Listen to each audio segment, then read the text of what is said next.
Or maybe.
Hi, Brian. Can you hear me?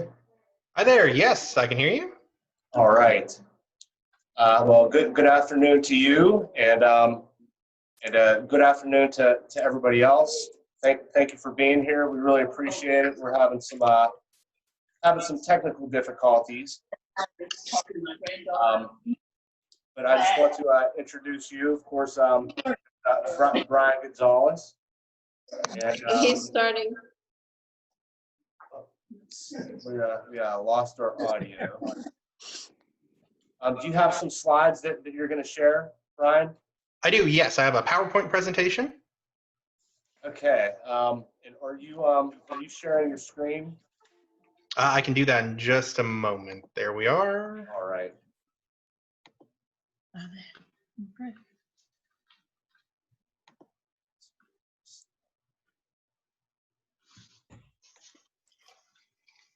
Okay.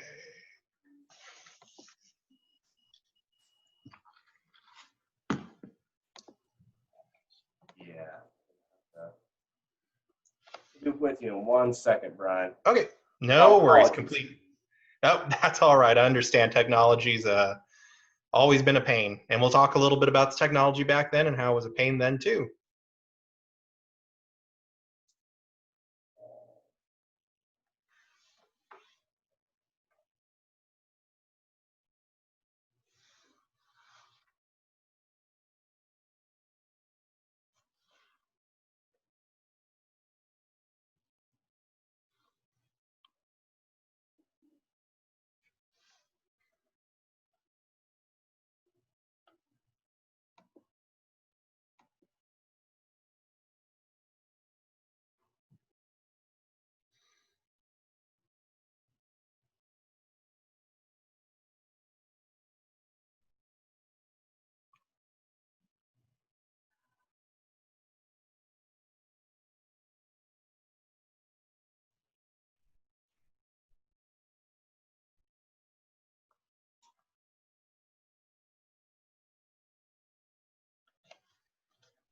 All right, Brian. Sorry again. And since it is. Apologies again for the technical difficulties, and I guess we could go ahead and get started. So, if you don't mind introducing yourself and letting everybody know where you're coming from and what you'll be discussing, that would be great. And with that, we'll pass it on to you. All right, wonderful. Well, and absolutely no worries with the technology. I completely understand. I just want to say a big howdy to all you folks out there. My name is Bryan Gonzales, and I'm coming to you live from the Chisholm Trail Heritage Museum here in Cuero, Texas. I am the education coordinator for the museum and a little bit also serve as a curator. And essentially what my job is I help bring to life the history of the Chisholm Trail and the ranching and ranching tradition and heritage of South Central Texas. And so today we're going to talk about the impact that the Chisholm Trail had on both Texas and the larger nation, the role it played in what was the era of Reconstruction, and how that story really fits with the story of the nation, the story of the regrowth of the U.S. after the Civil War. We're going to talk a lot about the cowboys. We're going to talk about some of the forgotten cowboys. And then we're going to go ahead and talk about some of the exhibits we have and some of the different things we offer to all those who come and visit the museum.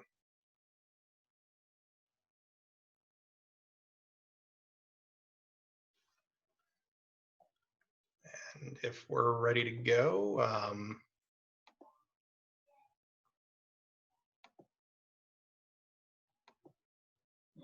I have a PowerPoint presentation that I can share with you, and we'll be ready to go.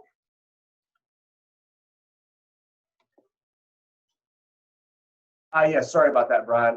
Yeah, we're ready when you are. Okay, yes. It says host disabled participant screen sharing.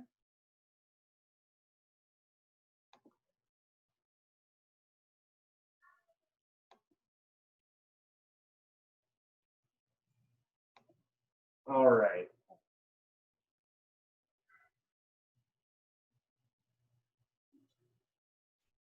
And we are trying to figure that out. 1 second. That's okay, no worries.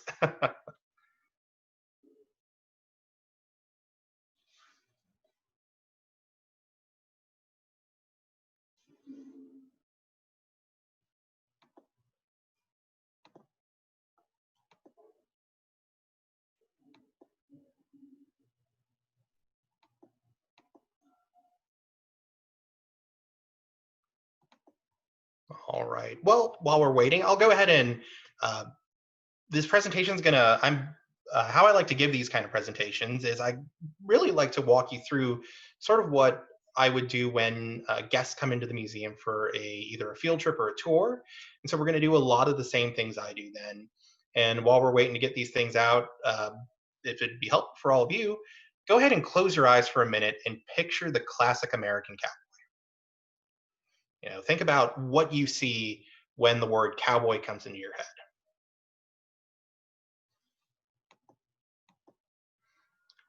And you know, I'm sure for a lot of you, there we go. All right, it looks like we're good to go. All right, and so this is Feeding a Nation, the Legacy of the Chisholm Trail and Texas Beef. And so when I ask you to picture the classic American cowboy, some of the things that might be coming to your head are things like wide-brimmed hats. Big one I always get from kids is the six-shooter, the spurs, the chaps. But the second question I always ask groups when they come in are, what are the two animals that you need if you're going to be a cowboy? And if this is a group of younger kids, I always get really excited shouts of, oh, you need a horse and you need a cow. And that is 100% correct. And I always follow that question up with, are either of those animals native to the Americas? And again, if it's a school age group, I tend to get a couple yes, no's, yes, trying to answer both at the same time. But the truth is, no, neither of those animals are native to the Americas. What makes the American cowboy so unique is that it is a blending of history and tradition being brought over and introduced to the Americas, and then evolving into something that has become such an icon within the American popular conscious and popular culture. But first, we have to understand where that comes from, and that begins with new animals for the new world. As I said, neither horses or cattle are native to the Americas. There were prehistoric horses in the past, but they had all died out. And then the only native bovid to the Americas is the American bison, the buffalo, and those really can't be domesticated. So you don't have a ranching tradition prior to the arrival of Europeans. That changes, though, with the first cattle and horses being brought to the Americas. First ones were brought by Christopher Columbus in his second expedition in 1493. They were brought to the modern-day island of Hispaniola, what is now Haiti and the Dominican Republic. From there, cattle and horses were brought over to the mainland, and the first cattle to arrive were the traditional Spanish Andalusian cattle. And one of the things they realized is because the Americas are so expansive, there's so much land, is that they didn't have to corral these cattle. They could let them roam free because there is so much land. And what ends up happening is a lot of these cattle end up wandering a little too far and they become feral cattle. They become wild cattle. And even today, we talk about how there are some wild horses in America. Those aren't true wild horses. Those are instead the descendants of once domesticated horses, the feral horses. Now, the first cattle to arrive in Texas were the free-roaming wild cattle that had been coming up from the ranches in New Spain, what is modern-day Mexico. And because it is the Spanish tradition that really informs what becomes the cowboy. And to understand that, we have to see what exactly did the Spanish bring and how the idea of the cowboy isn't just unique to the US, it is something that is throughout the Americas. And that is why we have the cowboys of the world. We have the Colombian and Venezuelan llaneros, we have the Chilean huasos, the Argentinian, Uruguayan, and Paraguayan gaucho, and the Mexican vaquero and charro. Uh, one of my favorite ones to talk. These are all cowboys in their own unique way. Um, they might have their own traditions, and some of them might, and a lot of them are going to look very similar to what we see with the Texas cowboy. Some of them are going to be a bit different, but at their heart, they're doing the same thing. They are using horses to herd cattle and raise cattle for eventual sale. Uh, one of my favorites to talk about are the Colombian and Venezuelan llaneros. The Llanos Plain is this wide open grassland that borders Venezuela and Colombia.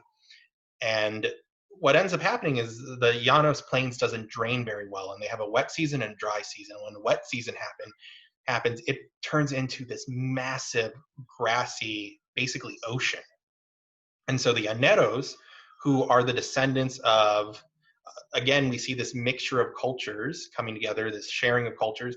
They're the descendants of some of the enslaved people brought over who were able to escape, natives, and Spanish, who form this unique identity, who live in the Llanos Plains and operate as cowboys. They had to become very adept at herding their cattle from these marshy areas up into the highlands. And they play a very pivotal role in their country's fight for independence. The famous South American general who led the fight against Spain, Simon Bolivar, he was famous for using the llaneros. They're known for having these 9-foot-long lances and were absolutely amazing horsemen. And they proved very pivotal in a role as cavalry as they were trying to liberate the various nations of Latin America from Spanish colonialism. And so the one that we really need to focus on today, though, is the Mexican vaquero, because it is from the Mexican vaquero that we get the modern American cowboy. And here we can see some of those similarities that we see with the American cowboy. On your, what would be the left, we have the Chilean huaso. In the center, we have the Venezuelan llaneros, and you can see how he's holding that 9-foot-long lance. And then on the right, we have the Argentinian, Uruguayan, and Paraguayan gaucho. And, some of their outfits look a little bit different, but we see the similarities. We see the wide-brimmed hats, the sombreros. We see the use of the lariat, the lasso. And more importantly, on the two where you see the horses, the saddles are the same. These are the Spanish-style saddles with the horn. And it's that when we get to the Mexican vaquero, we are one step away from getting to the forging of the American cowboy. So Spain was the colonial power of the Americas well up until the beginning of the 19th century. And it's at the beginning of the 19th century that we see Texas, which was at that point a Spanish colony, gain its independence from Spain, along being a part of what is now the new nation of Mexico. Throughout this time, both in Spanish Texas and Mexican Texas, there are the inhabitants of this land, the traditional Tejanos who are coming in. These are the descendants of the Spanish and the Native American tribes who had lived here. And they form a unique culture, and that is of the ranching vaqueros. Southern and Western Texas weren't really suited for a lot of farming at the time. And so the predominant mainstay economy for Texas would have been cattle, because of the wide open spaces and the rangeland. And it's from the vaquero tradition that we get a lot of the things that we see the modern cowboy use. The use of the lasso, the lariat, came from the Spanish. The wide-brimmed hats, the sombreros. We see that evolve into what would become the boss of the plains hat worn by the cowboy. Even something like this, a straw hat, wide-brimmed, comes from the vaquero. The use of the hackamore. The hackamore actually is the rein that goes over the horse's nose on the bridle, and spurs. These are all Spanish traditions, which the Spanish themselves got from both their interactions in the Iberian Peninsula, but with their interactions with the Moors, the traditional inhabitants of Morocco, Northern Africa, who for several hundred years ruled over the Iberian Peninsula before the Spanish kicked them out in what is known as the Reconquista, which ended in 1492. But to get to the American cowboy, it's not a direct just jump from the vaquero to the American cowboy and the Texan cowboy. What happens is, as Mexico is controlling Texas, there are other individuals coming in. There are immigrants coming in from the eastern United States, the new United States, and also from other parts of Europe, countries like France, the United Kingdom, Germany. And as they're coming over, they're bringing over their own traditions. And these groups, they come together and they have what's called acculturation. These cultures come together and they form a new culture. And that is the Texan cowboy. And from them, we get the use of herding dogs and the use of the whip. And we actually see the continued use of the whip, especially in the cowboys that developed in what is modern day Florida, where they are actually called crackers there because of the cracking sound their whips made. And so we see these two cultures come together to form the American cowboy. On your left, you can see the traditional Mexican vaquero, the use of the lasso, the lariat, and a lot of the terms we use today that we'll cover later come from them. And then also we see the European traditions of using dogs. And something I always like to ask groups when they come in is, I have two dogs at home. I have a 80-pound Labradoodle and I have a 25-pound Corgi. And which of those two dogs do you think is the herding dog? And when I ask this of kids, they usually tend to go with the Labradoodle because it's bigger. But the actual dog that is used for herding is my Corgi. This is not my Corgi, unfortunately, but I lived in Montana for quite a while, and the Corgi I have actually came from a ranch in Montana where they used them for herding. They're so short so that the cattle, when they kick, it would just kick over their heads instead of kicking the dogs. So we bring these cultures together, and what we're forming is the Texas cowboy. But when we form the Texas cowboy, we have this individual who's ready to ride the range, who's ready to herd cattle, and they exist prior to a major event that we're going to talk about. But they're not on the national scene yet. They're not this national icon. That has to come later.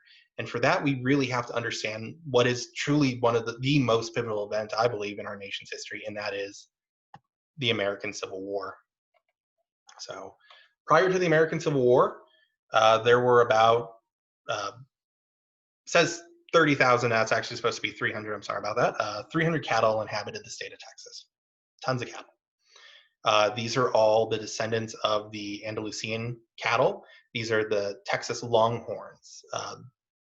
They survive really well in Texas. They're able to eat a lot of plants that other breeds of cattle wouldn't be able to consume. And more importantly, they are not susceptible to the Texas tick like other cattle that would be brought in. And prior to the Civil War, there really isn't a need to take these cattle out of the state. The majority of the cattle that are raised here are for domestic consumption, and a small number are taken over to Louisiana. They're taken to southern Missouri. The ones that are taken to New Orleans are usually put on boats and sent over to the Caribbean for sale. And the reason is the supply and demand at that time was one where the supply and the demand were even. You got about $20 to $30 for a head of cattle, which prior to the Civil War is a great price to get.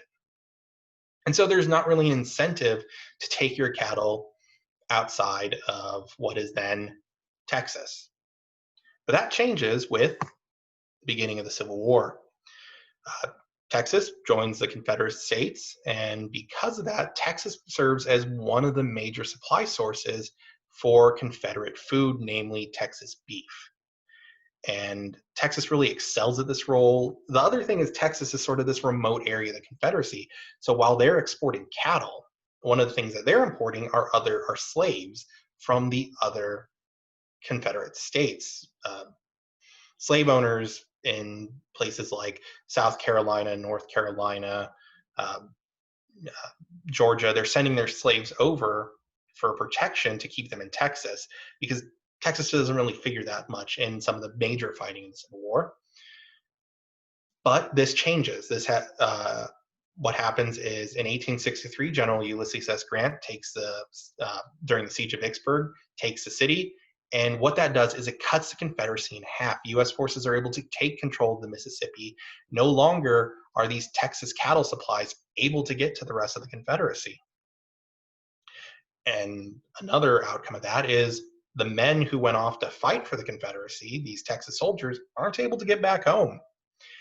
And so what ends up happening is these cattle, who, again, they're all free roaming, this is the open range, they are able to just explode in their numbers, their population. Nobody's controlling them, nobody's hurting them. And so we see a doubling of the number of cattle in Texas. It goes from 300,000 to 600,000 by war's end. And so what happens with the end of the war in 1865 is Texas is left economically devastated. You were one of the Confederate states. We were defeated. So we're suffering financial ruin from that. The cattle population has exploded. It has destroyed any kind of demand within the state. Whereas before the war, you were getting $20, $30 for a head per cattle. Now you're only making maybe $7, $10. That's not enough to incentivize you to sell your cattle or even really try to take care of them. And the same is true for the other southern states, traditional trading partners like Louisiana, New Orleans, and Missouri. They're devastated too. But there are people who do want to eat beef. You know, I always like to tell people that when the Union won the war, they wanted to celebrate. And how do you celebrate when you go home? Do you celebrate by eating a steak? Yes, you do. And so did those victorious states in the North. They wanted beef. How do you get the beef up there? Well, there's a couple different ways. And the big thing is they're willing to pay for that beef. So whereas you're only selling your cattle for $7 to $10 down in Texas or one of the neighboring southern states, you could get up to $30 or $40 in the northern states. And you know, by golly, there were certainly a lot of entrepreneurs out there who wanted to take their cattle north into Texas, from Texas up in the northern states. But the big question is, how do you get them up there? Well, when I ask kids this, usually I get answers of, oh, you could put them on a boat. Cattle don't really do well on boats. Oh, you could put them on a plane. Planes didn't exist back then. You could put them in a covered wagon. That really doesn't work. The big way is you have to herd them there. And I don't know about you, but I don't really want to take a whole herd of cattle all the way from Texas up to Massachusetts for somebody who wants to eat a steak up there. That's a bit too far, and you're not going to really make any kind of profit from that. There is a shorter route, though, and that is the railheads that exist in in Missouri and Kansas. What it does is it cuts time in half. You can sell your cattle there, and then they can be put on cars on the railroads and be sent out east for further sale.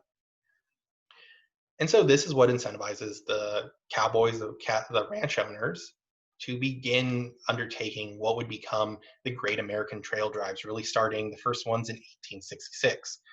Now, to get to those railheads, you have to cross at what that point is known as Indian Territory, modern-day Oklahoma.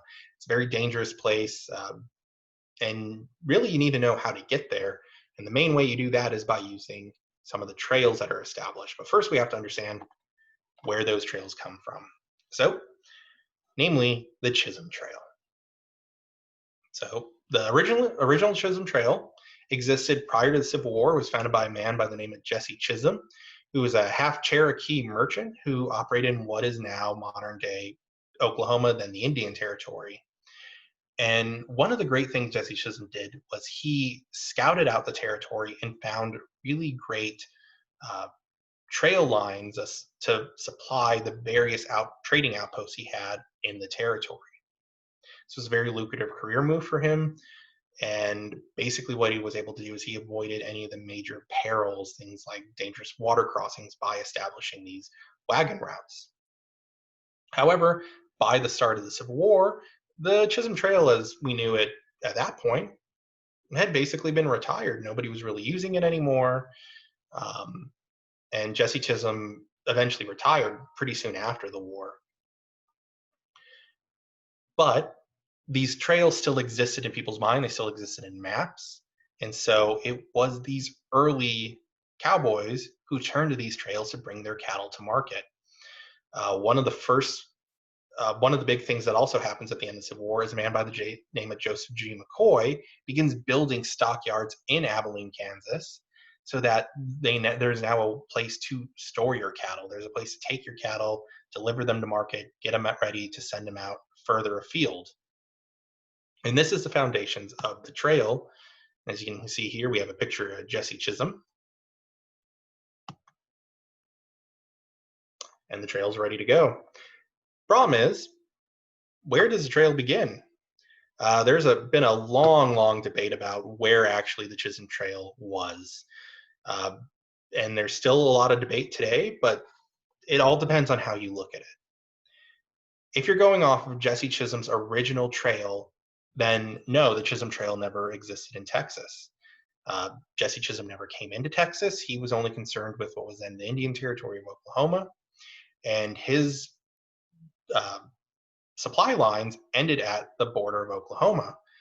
So while a lot of towns here in Texas claim to be the starting point for the Chisholm Trail, if you're going off of Jesse Chisholm's original route, then no, it never came into Texas. However, they were using that route at the end of the Civil War, after the Civil War, to send their cattle. And instead you have this feeder system. And I like to think of it as a river with a bunch of different tributaries. The Chisholm Trail became the main route of the river. But before that, all the different tributaries from all the various towns in Texas fed up into that. And so all of these had various names. There were local names. There were some that were adopted by the state. But even back then, many of the cowboys on these trails were referring to this as being part of the Chisholm Trail. And so while Jesse Chisholm's trail never made it into Texas, the Chisholm Trail we know today, the Chisholm Trail of the cattle drives, certainly did make it into Texas and made it as far south as present-day DeWitt County in Cuero, Texas. And as you can see the tributary system that really develops. All these little branches snaking together and then eventually coming together. A lot of people put Dallas as the starting point for the main trail.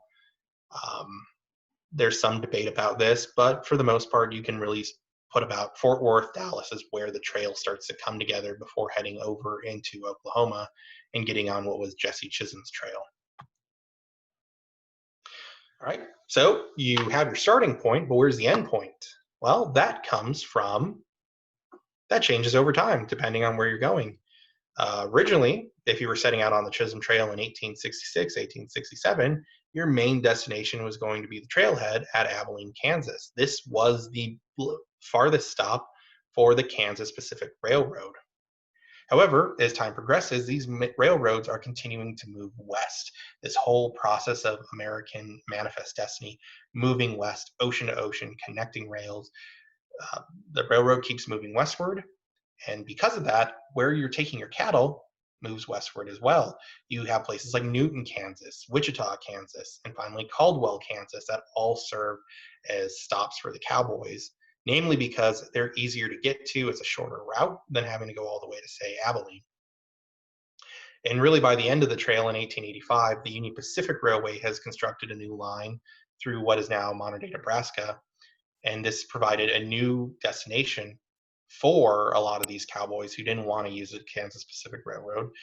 Union Pacific was much bigger. It had more rail lines to use, so they were instead going north, which caused them to switch to some of the other trails. And really at this point, we see the end of the trail line, but we'll get to that a little bit at the end. So now you're ready to head out on the trail. But here's the big thing. You have to get the cattle together. Remember, these are all free roaming cattle. So before you would even get on the trail, you have what is known as the roundup. And again, we see that tradition from the Spanish through the Mexican vaquero coming even into today with the cowboys in the post-Civil War in the terms that they use. The term roundup actually comes from the Spanish rodear, which means to gather, the circle. And so prior to heading out on the trail, all the various cowboys would come out and they would see which brand was hiring, who they could get hired on with, who was paying the best. And usually before, there was this nice open camp atmosphere where they'd be able to relax, reconnect with people, play some games, play some of those really fun cowboy games. My personal favorite is the game of Mumbly Peg, where you take a pocket knife and you try to throw it in the ground and get the stick. And if you're the loser, you have to pull out a stick with your teeth. And then once the time got ready to work, you would hire on with one of the various cattle companies, one of the various ranch owners, and you would get about work separating the various cattle. And so this would involve the work of branding the cattle, notching the ears, marking off which cattle are which, separating them, getting ready to head out on the trail. And once you were on the trail, it took anywhere from 2 to 3 months to reach the end. Most cowboys right about on their trail drives that they were going maximum 15 to 25 miles a day. It's hard to get that many cattle moving. And they were facing a huge number of dangers. The environment is very tough to go through in what is now Oklahoma when you're just traveling across the landscape and keeping all those cattle together. You had constant fear from wildlife, things like snakes, and the various things that can kill you out there. Rustlers were always a huge problem. Hollywood tends to talk about Native Americans being a big problem on the trails. The Native American problem and the Indian Wars were much farther west, tended to be more north in what is now Montana, Wyoming.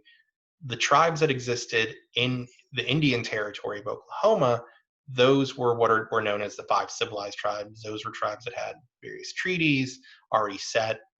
You had some run-ins if, say the cowboys were going over land that they shouldn't have, but for the most part, they were left alone. The big problem were really rustlers, and the ever-present one was stampedes. Many a stampede killed many a cowboy as they tried to gather up their frightened cattle.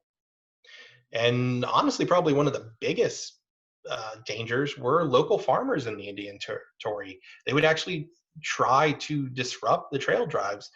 A lot of this was due to the fear from Texas cattle coming in. Longhorns, while they're not susceptible to Texas tick, they carry it with them, and it would infect cattle in these areas. So this is where you get the common trope of wells being poisoned and towns closing off their stores and their wares to the cowboys out of fear. But they persevered, they pushed through, and by the end of the cattle drives in the 1880s, over 5 million cattle would be brought up from Texas to be sold at the railheads in Kansas.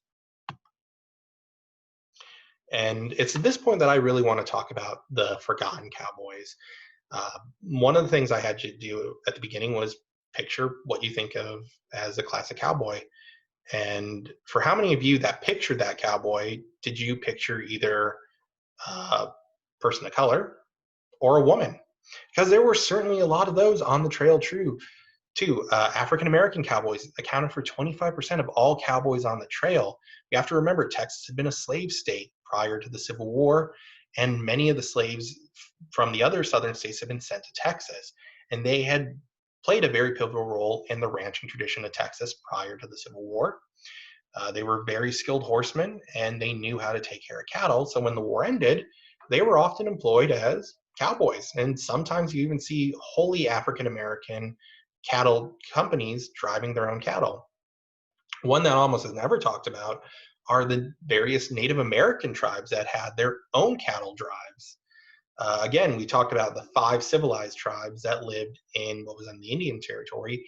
One of the big things that the U.S. government tried to do was push them to adapt to agriculture and also adapt to ranching.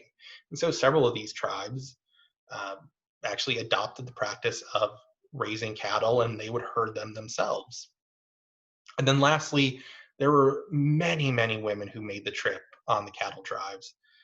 One of the most inspiring and my favorite story to tell is that of Margaret Borland. Margaret Borland is, if you need to learn one story from the Chisholm Trail, I would learn hers.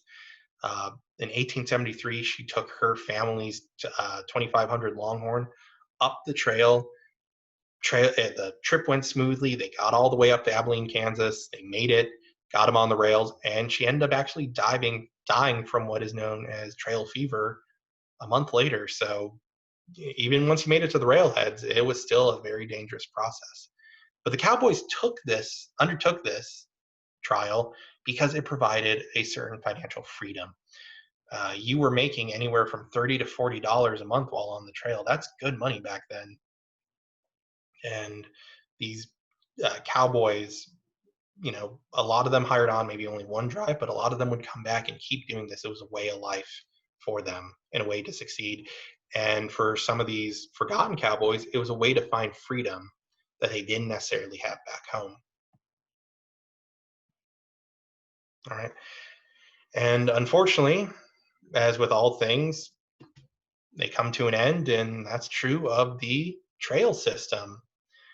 It's funny how the American West and the trail drives hold such an important part in the history of America, and especially in the consciousness of what we consider the Wild West.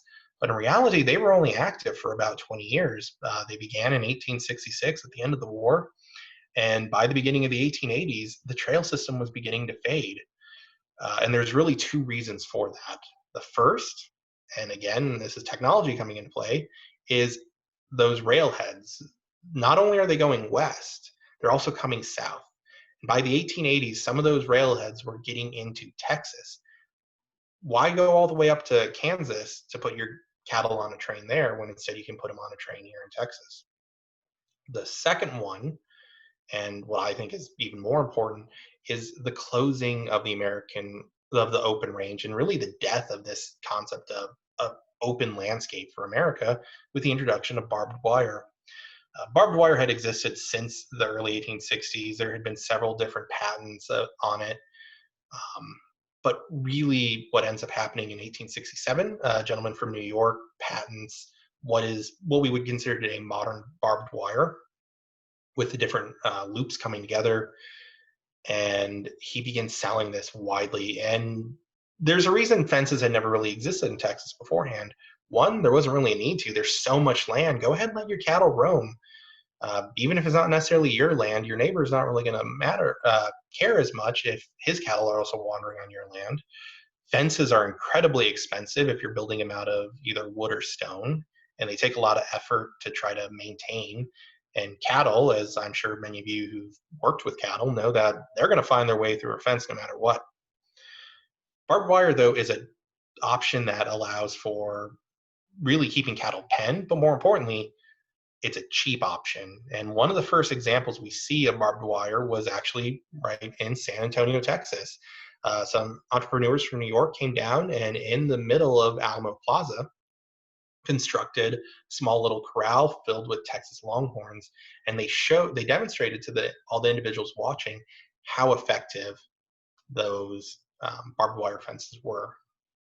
And you see this boom, and millions of miles of barbed wire fences are put up all throughout Texas. And this is where we really start to see, even today, where we have fences around our yards. This is where it really comes from, is from the barbed wire fences marking off land. There's a problem, though. Some of these landowners are a little overzealous in where they're putting up their barbed wire. And what ends up happening is a lot of these individuals put up barbed wire over land that's not theirs, or they put it over local roads that should be open. And this causes conflict with those individuals who don't have any land. Some cowboys, instead of getting paid in money, they were paid with cattle, and they would form their own ranching groups. Well, this is a huge problem for them. And it kicks off what would become one of the major conflicts in Texas, and that is the fence cutting wars, the range wars. And these would plague Texas well into the 20th century. DeWitt County, the county for Cuero, certainly dealt with a lot of fence cutting at the end during this time.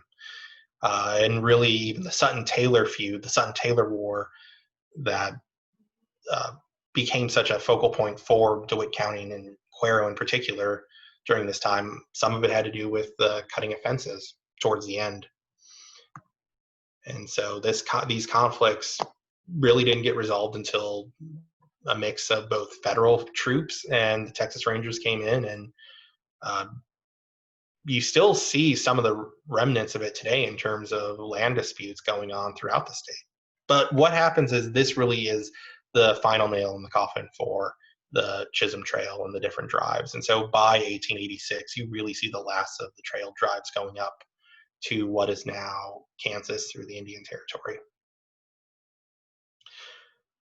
And with that, it's the end of the trails, but that doesn't mean that the history doesn't live on.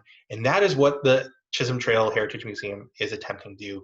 We are honoring the legacy of these cowboys, of this just important work in the founding of Texas and what really allowed Texas to succeed in that era of Reconstruction.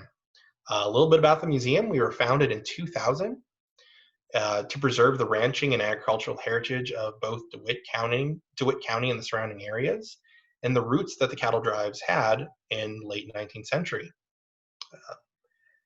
When we first opened, we opened up in just one building. Our building is a historic Knights at Pythias meeting lodge. Ours is the Jewel Lodge. And since then, we have continued to expand both in terms of space and what we offer as a museum. And just to share with you what we've expanded to, we've added additional buildings, and our campus is continuing to grow.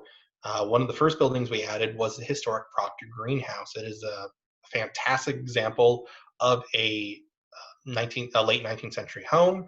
It's one that we also rent out to guests as a place that they can stay. And I've actually stayed in it. It's a lot of fun. It's a really cool house to check out. And one of our most recent acquisitions is the historic English German Schoolhouse. This is one of the first schools in DeWitt County and one of the first in Cuero. And we were actually going to open this back in March before COVID hit, but fortunately that happened. So we haven't actually had our grand opening. But if you would like to tour the English German Schoolhouse, please come on down and we'd be happy to do a smaller tour. And we're actually currently looking at adding some more things to our museum, some more buildings. This is going to come later, but our campus has grown quite a bit with the addition of these two buildings and our original building. Some of the other things that we offer is our education department. It has grown to offer specialized tours for both students and adults who come in. And something that I'm really proud that we've been able to bring in are adult education classes and lecture series. Museums are one of those things that our main goal is to teach the public and engage with the public in a way that makes them want to be excited about history. And one of the ways you do that is by meeting these individuals in a way that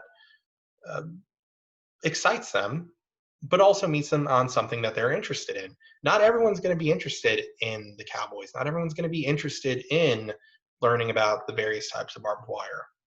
But they might be interested in something else that has to do with the Old West and the ranching heritage. And so these adult education classes are geared towards introducing those people so that they can come into the museum and not only learn the history of what they're interested in, but also what we have to offer. One that we recently had right before COVID hit was a historic cowboy cocktails class. We always think that all the cowboys ever drank were whiskey and beer if you watch the Western movies, but in reality, they were drinking all sorts of cocktails. And champagne and wine were also heavily consumed by the cowboys. And so for this class, the participants actually got to come in, see how these drinks were made, sample some of these historic beverages, and go home with some of the recipes for these. We've had to unfortunately cancel a lot of the classes we were originally going to have. We were going to have one on historic knife and tomahawk throwing. We were going to have one on historic photography, and unfortunately we did have to cancel those, but we are looking at bringing those back in a new online format. And we recently did redo the cowboy cocktails for our members, and we're also bringing in lecture series. On top of that, we are always hosting special events and traveling exhibits.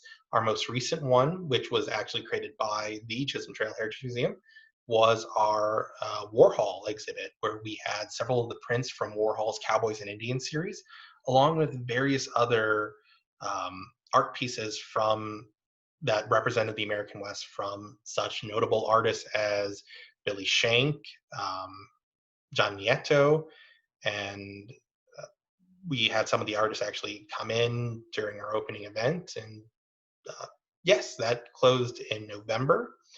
And this coming year, we're going to have another event known as the Two Women Look West exhibit that has been several places from the King Ranch. That will be coming in October this year.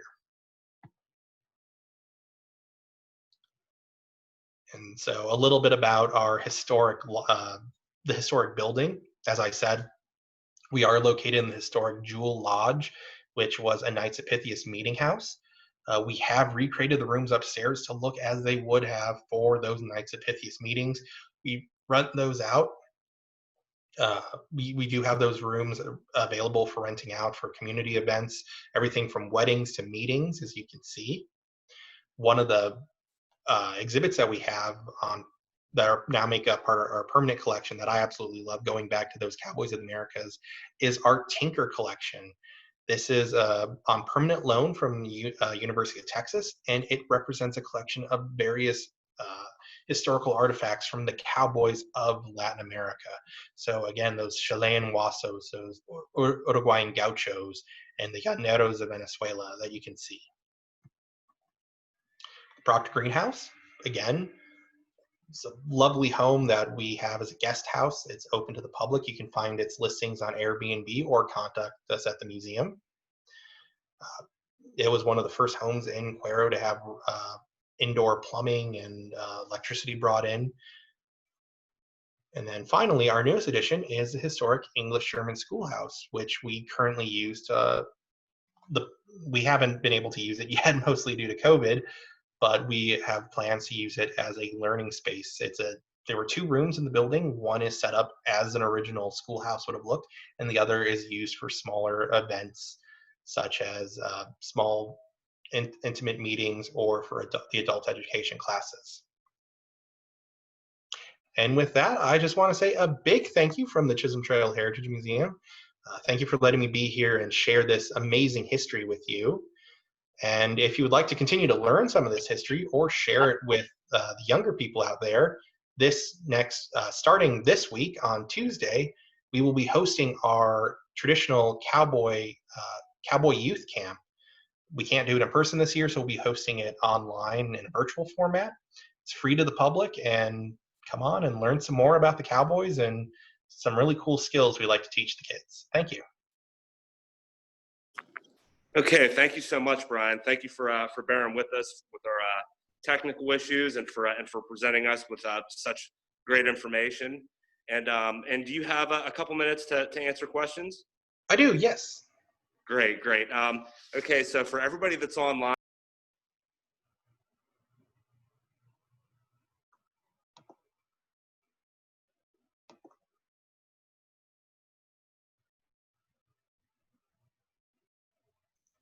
it looks like I got muted somehow.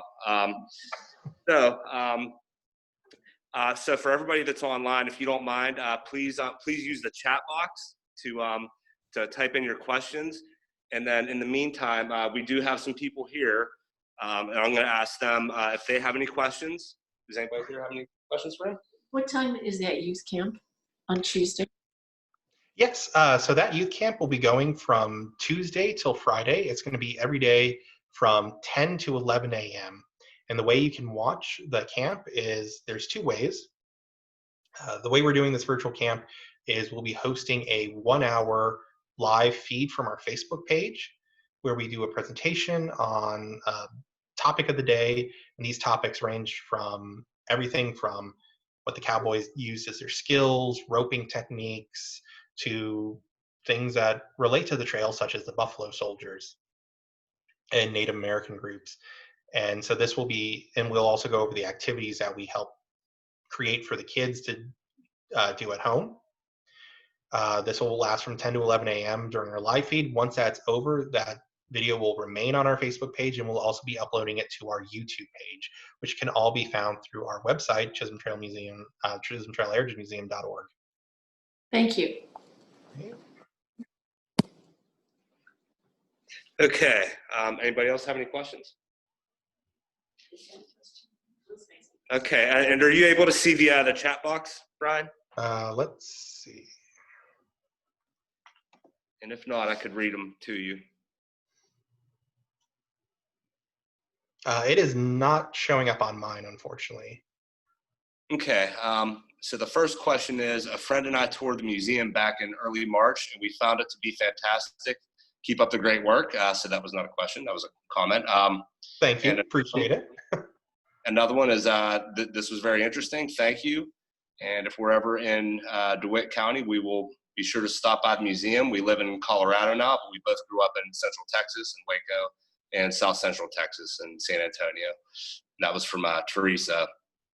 And then another question from Melanie is, why is there so few Longhorn cattle now? That's a great question.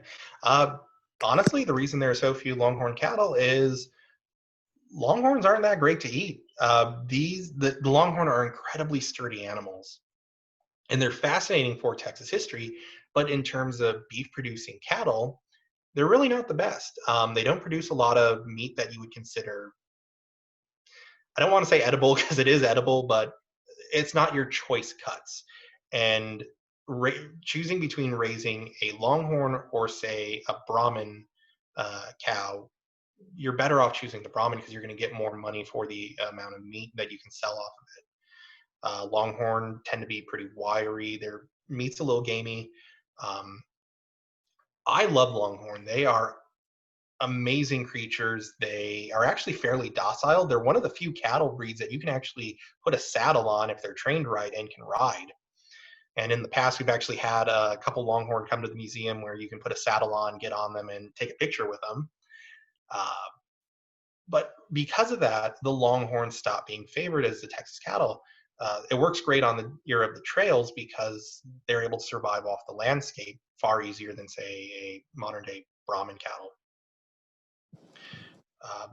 Unfortunately, one of the things that happened is people stopped taking care of them, people stopped breeding them, and so the Longhorn very quickly almost disappeared from the Texas landscape because nobody was breeding them, nobody really wanted them. And it wasn't until a man by the name of J. Frank Dobie, who this wonderful individual, one of the premier folklorists and historians on the cattle drives in Texas history, he really tried to bring back the Longhorns through, lobbying through the state to take care of this animal that is a part of Texas heritage and helping to get the Longhorn named as a state large mammal for Texas. All right, great. Well, I think that's it for the questions. So thank you so much again. Thank you everybody for joining, and we really appreciate you, Brian, taking the time to be with us. So yes, of course. All right. Well, all right, wonderful. Okay. Well, thanks again, and I guess have a good rest of your day, everybody, and take care. Thank you. You take care, and please come down and see us. And once again, farewell and happy trails from the Chisholm Trail Heritage Museum. Thank you. All right, great. Goodbye, everybody.